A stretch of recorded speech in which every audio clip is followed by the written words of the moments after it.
Évangile selon Marc, chapitre 6. Jésus partit de là et se rendit dans sa patrie. Ses disciples le suivirent. Quand le sabbat fut venu, il se mit à enseigner dans la synagogue. Beaucoup de gens qui l'entendirent étaient étonnés et disaient : « D'où lui viennent ces choses ? Quelle est cette sagesse qui lui a été donnée ? Et comment de tels miracles se font-ils par ses mains ? N'est-ce pas le charpentier, le fils de Marie, le frère de Jacques, de José, de Jude et de Simon ? Et ses sœurs ne sont-elles pas ici parmi nous ? » Et il était pour eux une occasion de chute.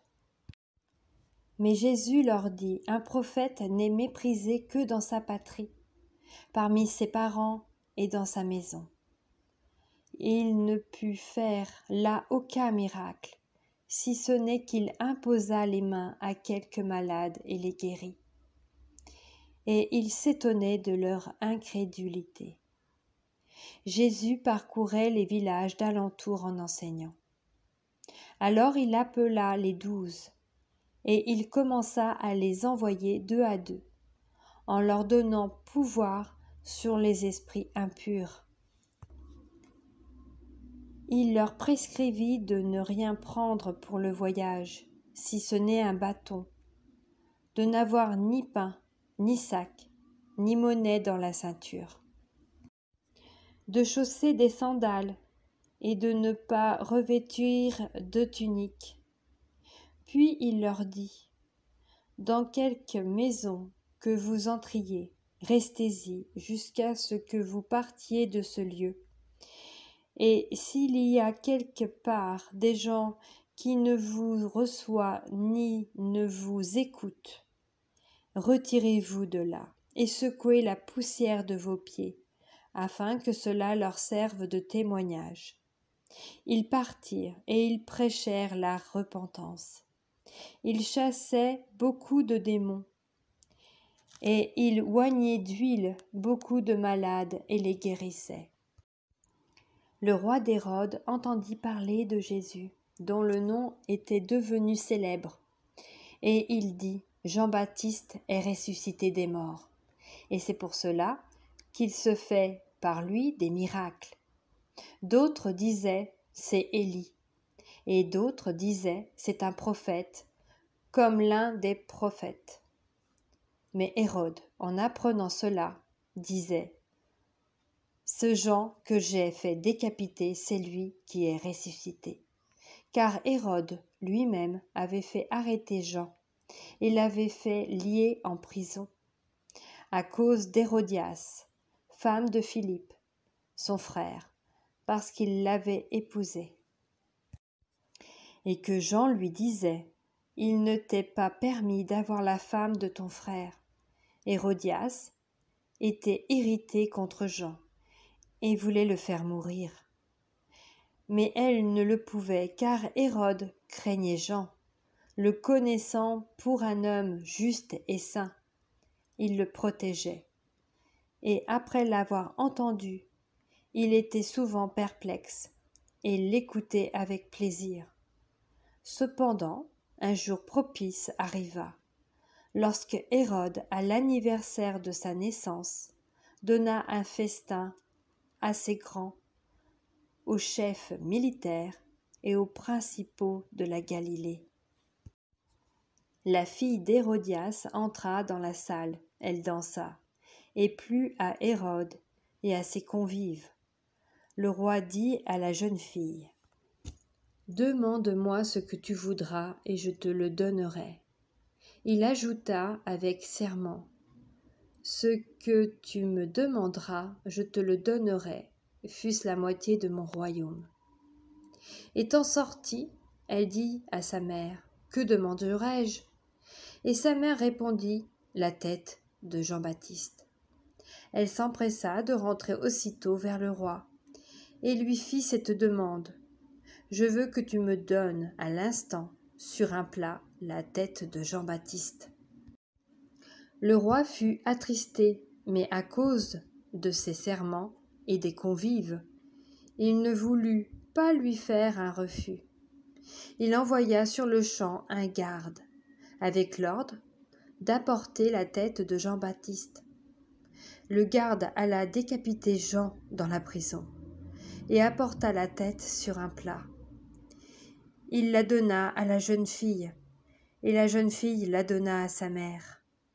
Les disciples de Jean, ayant appris cela, vinrent prendre son corps et le mirent dans un sépulcre.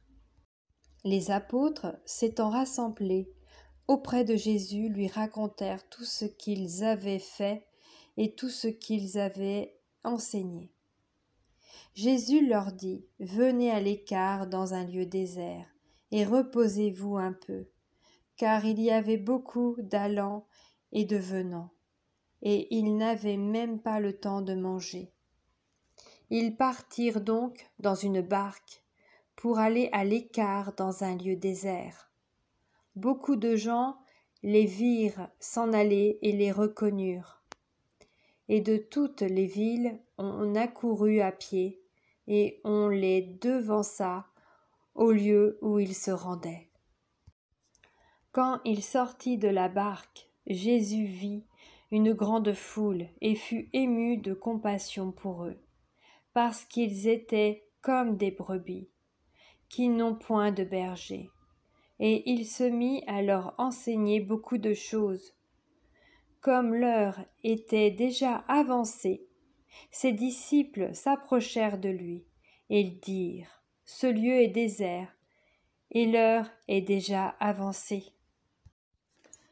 Renvoie-les afin qu'ils aillent dans les campagnes et dans les villages des environs pour s'acheter de quoi manger. » Jésus leur répondit : « Donnez-leur vous-même à manger. » Mais ils lui dirent : « Irions-nous acheter des pains pour 200 deniers et leur donnerions-nous à manger ?» Et il leur dit : « Combien avez-vous de pain ? » Allez voir. Ils s'en assurèrent.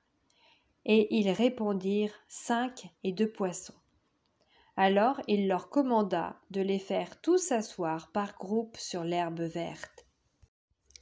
Et ils s'assirent par rangées de 100 et de 50. Il prit les 5 pains et les 2 poissons, et levant les yeux au ciel, il rendit grâce. Puis il rompit les pains et les donna aux disciples, afin qu'ils les distribuassent à la foule. Il partagea aussi les 2 poissons entre tous.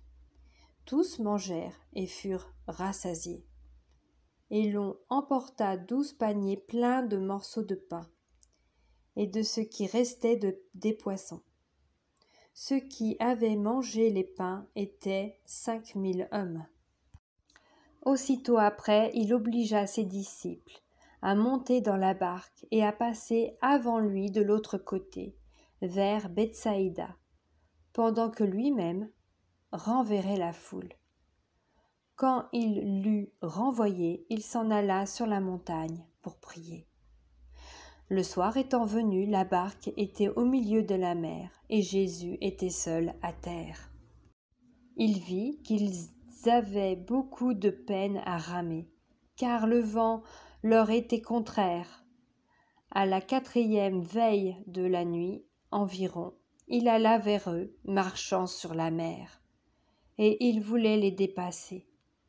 Quand ils le virent marcher sur la mer, ils crurent que c'était un fantôme, et ils poussèrent des cris, car ils le voyaient tous, et ils étaient troublés. Aussitôt Jésus leur parla, et leur dit : « Rassurez-vous, c'est moi, n'ayez pas peur. » Puis il monta vers eux dans la barque, et le vent cessa. Ils furent en eux-mêmes tout stupéfaits et remplis d'étonnement, car ils n'avaient pas compris le miracle des pains, parce que leur cœur était endurci. Après avoir traversé la mer, ils vinrent dans le pays de Génézareth, et ils abordèrent. Quand ils furent sortis de la barque, les gens, ayant aussitôt reconnu Jésus, parcoururent tous les environs, et l'on se mit à apporter les malades sur des lits. partout où l'on apprenait qu'il était.